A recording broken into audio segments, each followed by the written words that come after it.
अब आज के एक्सपर्ट को शामिल करते हैं। हमारे साथ मानस जायसवाल मौजूद हैं। मानस नमस्कार, स्वागत है आपका मार्केट्स टुडे में। सबसे पहले तो निफ्टी पर ही आउटलुक दीजिए। एक डिसाइसिव क्लोजिंग दी है निफ्टी ने 11,600 के ऊपर। कल वीकली एक्सपायरी भी है, तो उस बात को ध्यान में रखते हुए भी आज का जो डेटा बिल्डअप हुआ है उसको भी मॉनिटर करते हुए क्या सेंस आपका कल के लिए बिल्डअप हो रहा है, क्या स्ट्रैटेजी आपकी रहेगी? गुड इवनिंग दीपाली जी। देखिए, ये सही है कि निफ्टी ने 11,600 के आसपास की क्लोजिंग दी और हमें याद होना चाहिए, मेरे ख्याल से पिछले 3 से 4 दिनों से मैं 11,600 की ही बात कर रहा हूं कि जब निफ्टी उसके ऊपर क्लोज होता है, उसके ऊपर सस्टेन होता है, उसके ऊपर ट्रेड होना स्टार्ट हो, तब आपको एग्रेसिव लॉन्ग बनाने हैं। उससे पहले आपको एग्रेसिव लॉन्ग नहीं बनाने हैं। तो आप केवल इंतजार है कल की ओपनिंग का। अगर कल की ओपनिंग 11,600 के ऊपर होती है और वहां पर निफ्टी ट्रेड होना शुरू होता है, सस्टेन होता है, तभी आपको खरीदारी करनी है। उस केस में 11,525 के स्टॉप लॉस रखने हैं और 11,750 के टारगेट रहेंगे। बट बैंक निफ्टी में थोड़ा अभी और इंतजार करना पड़ेगा। देखिए, बैंक निफ्टी ने लोअर लेवल पे जरूर थोड़ा पुल बैक दिखाया है, बाउंस बैक दिखाया है, लेकिन 22,800 ये एक इंपॉर्टेंट रेजिस्टेंस है बैंक निफ्टी के लिए। जब 22,800 के लेवल्स ब्रेक हो, तभी आपको बैंक निफ्टी में कुछ रिवर्सल के साइन मिलेंगे, तब आपको एग्रेसिव होके बैंक निफ्टी में खरीदारी करनी है। उससे पहले बैंक निफ्टी से दूर रहे तो बेहतर है। तो स्ट्रैटेजी बिल्कुल क्लियर है। निफ्टी अगर कल 11,600 के ऊपर खुले, वहां पर सस्टेन हो, तो आपको खरीदारी करनी है और उस कड़ी में जो पड़ाव रहेगा निफ्टी का टारगेट के तौर पर वो 11,750 का होगा।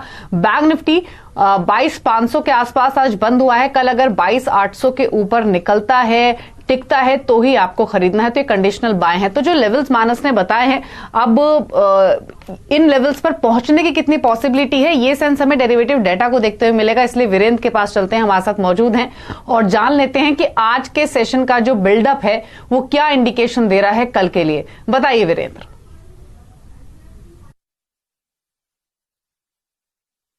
देखिए, कल 17 सितंबर के वीकली कॉन्ट्रैक्ट की एक्सपायरी है और अगर आप स्टैट्स को देखें तो आज 3 स्ट्राइक्स पे काफी स्ट्रांग हुआ बिल्डअप हुआ। आज हम डे हाई पे क्लोज हुए।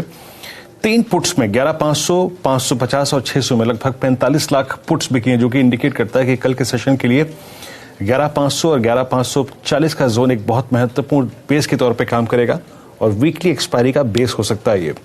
लेकिन ऊपर की तरफ आज कॉल्स में 11,500, 550, 600 में शॉर्ट कवरिंग भी थी और अब एक साइजेबल ओआई खड़ा है 11,700 की कॉल में। तो आप एक बेस्ट केस सिनेरियो मान के चल सकते हैं ऊपर की तरफ 11,670, 11,680 का।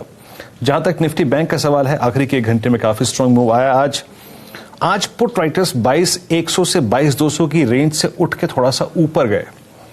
आज हमने एक बड़ी अच्छी क्लोजिंग दी थी बैंक निफ्टी पे 22,300, 400, 500। आज इन 3 स्ट्राइक्स में अगर आप देखिए तो करीब 7 लाख पुट बिकी हैं, जो कि इंडिकेट करती है कि कल के सेशन के लिए 22,250, 22,300 एक बेस होगा। लेकिन ऊपर अच्छी बात है कि कॉल राइटर्स पे कन्विक्शन काफी कम था।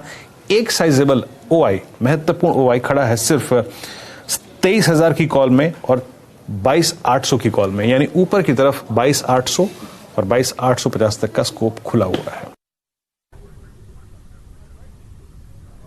तो 22,800 का जिक्र मानस ने भी किया और वही लेवल्स वीरेंद्र ने बताया कि वहां तक पहुंच सकता है बैंक निफ्टी। लेकिन जैसे कि मानस ने क्लियरली मेंशन किया है कि 22,800 अगर पार होगा, टिकेगा, तो ही आपको खरीदारी की पोजीशंस बनानी है। चलिए, तो इंडेक्स पर आई हुई, अब स्टॉक्स पर करते हैं फोकस और ट्रेड समझते हैं कि कल कहां गुंजाइश है पोजीशन बनाने की।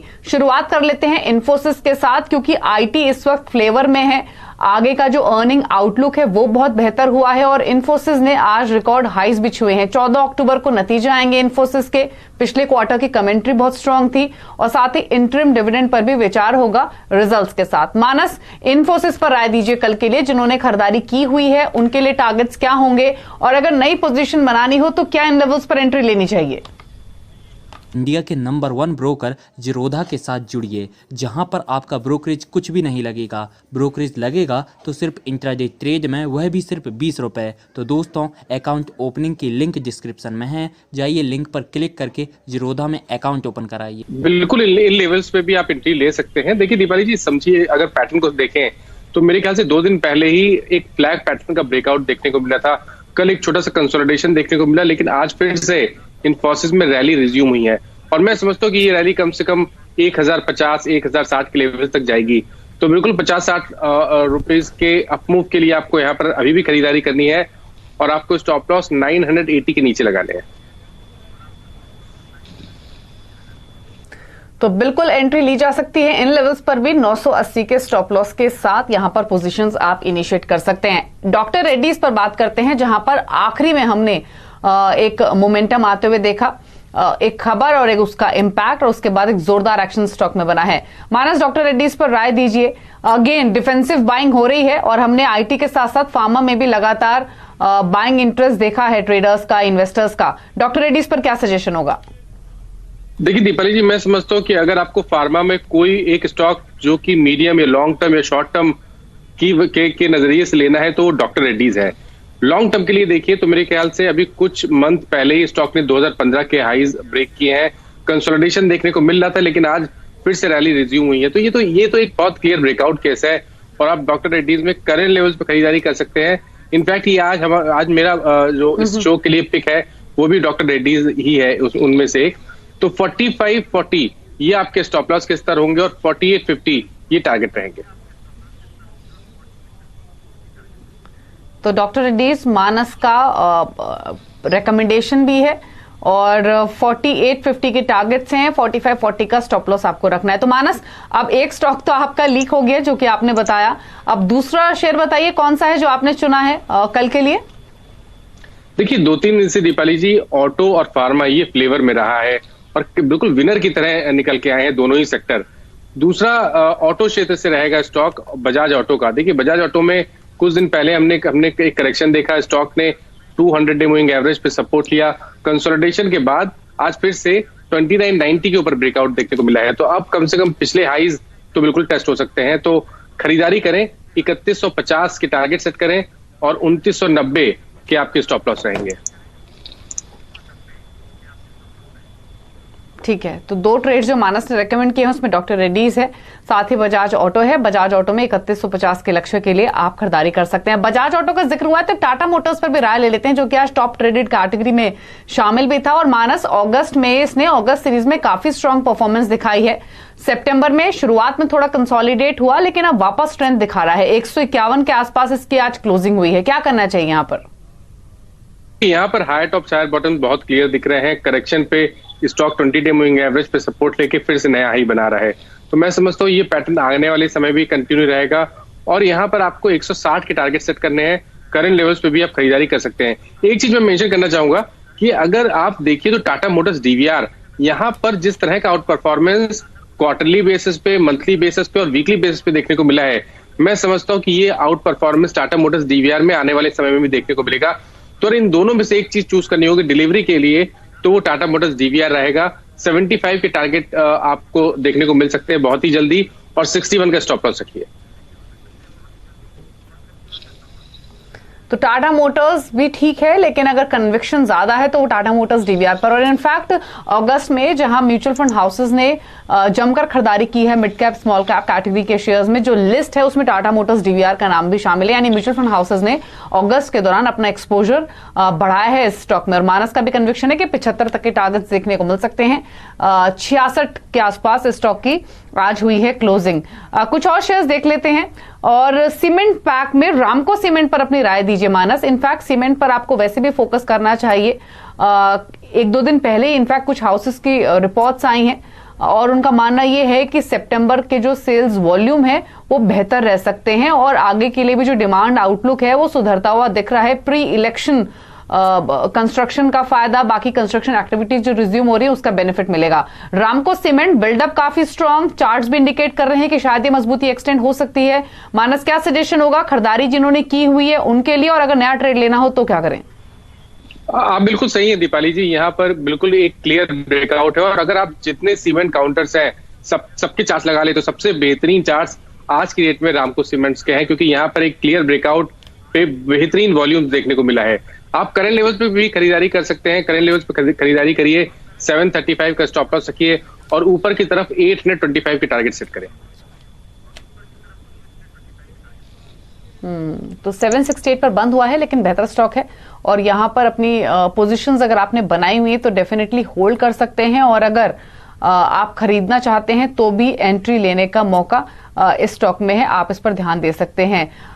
इसके अलावा मेटल्स में एक हिंडाल्को पर व्यू ले लेते हैं, जहां पर हमने मूव देखा 4% के आसपास की स्ट्रेंथ के साथ ये स्टॉक क्लोज हुआ 183 के आसपास। और हिंडाल्को के साथ साथ हमने पिछले 2 दिनों में वेदांता में भी काफी एक्शन बिल्डअप होते हुए देखा है। तो मेटल्स में हमने लोअर लेवल से तो काफी अच्छी रिकवरी ऑलरेडी देखी है, लेकिन अभी भी ये स्टॉक्स ठीक लग रहे हैं। हिंडाल्को पर एक राय दीजिए मानस, दिन के ऊपरी स्तरों पर बंद हुआ है, क्या व्यू रहेगा कल के लिए? देखिए, स्टॉक ने अपने 50 डे मूविंग एवरेज पे सपोर्ट लिया है, बाउंस बैक दिखाया है, तो एक फिर से एक रिकवरी के लिए आप प्ले कर सकते हैं, जहां पर आपके टारगेट 190 के रहेंगे और स्टॉप लॉस 179 का रहेगा।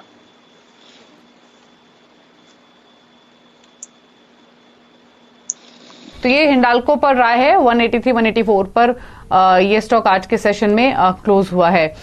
डीएलएफ पर एक राय लेते हैं, जहां पर अगेन हमने आज आखिरी 1 घंटे में स्पेशली खरीदारी का रुझान आते हुए देखा। 5.25% के आसपास की स्ट्रेंथ के साथ ही क्लोज हुआ है 163 164 के लेवल्स पर दिन के ऊपरी स्तरों पर।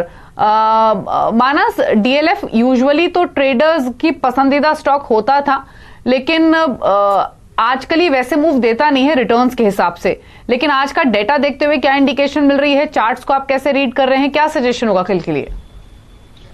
देखिए, डीएलएफ ने एक बेहतरीन पैटर्न बनाया है, एक बहुत इंपॉर्टेंट रेजिस्टेंस ब्रेक किया है। 200 डे मूविंग एवरेज आज इंट्राडे ट्रेड में टेस्ट हुआ है, तो क्लोजिंग बेहतरीन है। मैं उम्मीद करता हूं कि अगर हम केवल पैटर्न देखें तो ऐसा लगता है कि शायद 180 तक के टारगेट्स डीएलएफ में पॉसिबल है। एक चीज मेंशन करूंगा, एक बार कल आप जब ट्रेड करें तो वहां पर मार्केट वाइड पोजीशन देख ली, क्योंकि जो मेरे को दिख रहा है वो शायद 92% मार्केट वाइड पोजीशन है। तो मार्केट वाइड पोजीशन जरूर चेक कर लें कि स्टॉक बैन में तो नहीं आ गया, या तो बैन में आने वाला नहीं है। तो आप अगर ये वहां पर कंफर्ट है तो आप बिल्कुल यहाँ पर 15 रुपए का मूव देख सकते हैं। तो खरीदारी करने की राय रहेगी 158 के स्टॉप लॉस के साथ। तो व्यू खरीदारी का ही है इन लेवल्स पर, 163 के आसपास की हुआ है क्लोज। अच्छा, ऑटो स्टॉक्स पर हमने चर्चा की है, तो 2 शेयर्स पर और राय ले लेते हैं। ट्रैक्टर्स क्योंकि जमकर बिक रहे हैं और उसका फायदा एस्कॉर्ट्स और एमएनएम को मिलता हुआ दिखा है। एमएनएम क्योंकि अभी भी अपने 52 वीक हाई से, ऑल टाइम हाई से नीचे ट्रेड कर रहा है, तो यहां पर कितनी अपॉर्चुनिटी है वो जान लेते हैं, क्योंकि एस्कॉर्ट्स ऑलरेडी काफी रनअप दिखा चुका है। एमएनएम पर क्या व्यू है मानस? देखिए, एमएनएम पे भी व्यू पॉजिटिव है दीपाली जी। थोड़ा सा डिसअपॉइंटमेंट जरूर था, क्योंकि मॉर्निंग में जिस तरह की ओपनिंग थी, जिस तरह के वॉल्यूम्स थे, ऐसा लग रहा था कि आज ही हमें ब्रेकआउट देखने को मिलेगा। बट फिर भी पैटर्न काफी पॉजिटिव है। मैं अभी भी खरीदारी की राय देता हूं। 619 का स्टॉप लॉस के साथ आपको खरीदारी करनी है और 680 के टारगेट सेट करने हैं। ठीक है, तो 680 के टारगेट्स के लिए रख सकते हैं अपनी इस पोजीशन को, 619 का रखिए स्टॉप लॉस। अच्छा, ऑटो एंसिलरी स्टॉक्स में ऑटोमोटिव एक्सेल्स पर एक व्यू ले लेते हैं, क्योंकि आज हमने जो एंटी डंपिंग ड्यूटी की खबर आते हुए देखी, उसका इंपैक्ट ऑटोमोटिव एक्सेल्स, जेएनए एक्सेल्स इन स्टॉक्स पर देखा। और अगर हाल फिलहाल में जितने भी हाउसेस के रिपोर्ट्स आई हैं, उनका भी मानना यही है कि auto ancillary mid cap space में एक आउट परफॉर्मिंग या फिर कहे कि रिटर्न्स डिलीवर करने वाला सेक्टर हो सकता है इन्वेस्टमेंट पर्सपेक्टिव से। ऑटोमोटिव एक्सेल्स पर पहले एक राय ले लेते हैं, जहां पर 80 रुपए की तेजी हमने आज के सेशन में देखी, 11.5% चला ये स्टॉक। मानस, क्या भी होगा इस शेयर पर? मेरे ख्याल से 18 अगस्त को स्टॉक ने अपना 200 डे मूविंग एवरेज ब्रेक किया था। उसके बाद हमें कंसोलिडेशन देखने को मिला और आज इस कंसोलिडेशन जोन का अपर बैंड ब्रेक हुआ है, बेहतर वॉल्यूम देखने को मिले हैं। तो बिल्कुल यहाँ पर खरीदारी की राय रहेगी। 850 के टारगेट सेट करके चले, करंट लेवल्स पे आप खरीदारी कर सकते हैं। और 719 ये आपके स्टॉप लॉस के स्तर होंगे। ठीक है, तो यहां पर आपको व्यू मिला 11.5% का जोरदार मूव स्टॉक में आज के सेशन में देखने को मिला। अच्छा, आज के सेशन की एक खास बात और ये भी थी कि हर सेक्टर की ओर से एक दिग्गज आकर सपोर्ट लेड कर रहा था, फिर चाहे फार्मा से डॉक्टर रेड्डीज हो, ऑटो स्टॉक्स ही क्यों ना हो, बजाज ऑटो, एमएनएम जैसे, आईटी से इन्फोसिस हो, और एफएमसीजी में ब्रिटानिया पर एक राय ले लेते हैं। काफी दिनों के बाद हमने एफएमसीजी स्टॉक्स में एक अच्छा एक्शन देखा है। हालांकि ये पूरा ही पॉकेट शुरुआत से चला है, लेकिन ऑन एंड ऑफ मूव आया है। ब्रिटानिया को मानस देखिए और बताइए, आज तो 3% चला ये स्टॉक, 3800-3900 के आसपास इसकी क्लोजिंग हुई है। क्या व्यू है इन लेवल्स पर? देखिए, चार्ट्स को देख के ऐसा लगता है कि जो कंसोलिडेशन फेज हमने पिछले 2 मंथ में देखा है ब्रिटानिया में, अब वो खत्म हो गया है और अब शायद फिर से रैली रिज्यूम होगी। यहाँ पर शायद पॉसिबल है कि यहाँ पर 200 से लेकर 250 रुपए का अपमूव आने वाले दिनों में देखने को मिलेगा। तो ब्रिटानिया में बिल्कुल खरीदारी की राय रहेगी। आप करंट लेवल्स पे खरीदारी करिए, शॉर्ट टर्म के लिए 4000 के टारगेट सेट करिए और 3775 की स्टॉप लॉस रखिए। 4000 के शॉर्ट टर्म टारगेट्स 3775 के आसपास से एक रखिए स्टॉप लॉस। एक ब्रेक के लिए रुक रहे हैं। देखिए इस डीलर्स रूम में 3 शेयरों के नाम है। पहले फार्मास्यूटिकल स्पेस से लुपिन का नाम है, जहां पे डीलर एक्सपेक्ट कर रहे हैं कि कुछ एक तेजी देखने को मिल सकती है। बुलिश साइड पे वो स्टॉक को देख रहे हैं। खासतौर से स्टॉक में जिस तरह का ओआई एडिशन है, करीब 30% के आसपास का ओआई एडिशन है, वो पॉजिटिव तौर पर देख रहे हैं। ब्रोकर्स काफी बुलिश हैं। टारगेट्स करीब 1016 के आसपास के जेपी मॉर्गन की तरफ से आए हैं और साथ साथ ब्रोकर्स ये भी मान रहे हैं कि नंबर्स जो हैं वो यहां से एक अच्छे अपमूव दिखा सकते हैं, एक अप ट्रेंड आ सकता है, तो उसके आधार पर ब्रोकर्स यहां पे खरीदारी की राय दे रहे हैं। दूसरा नाम है कोटक महिंद्रा बैंक का।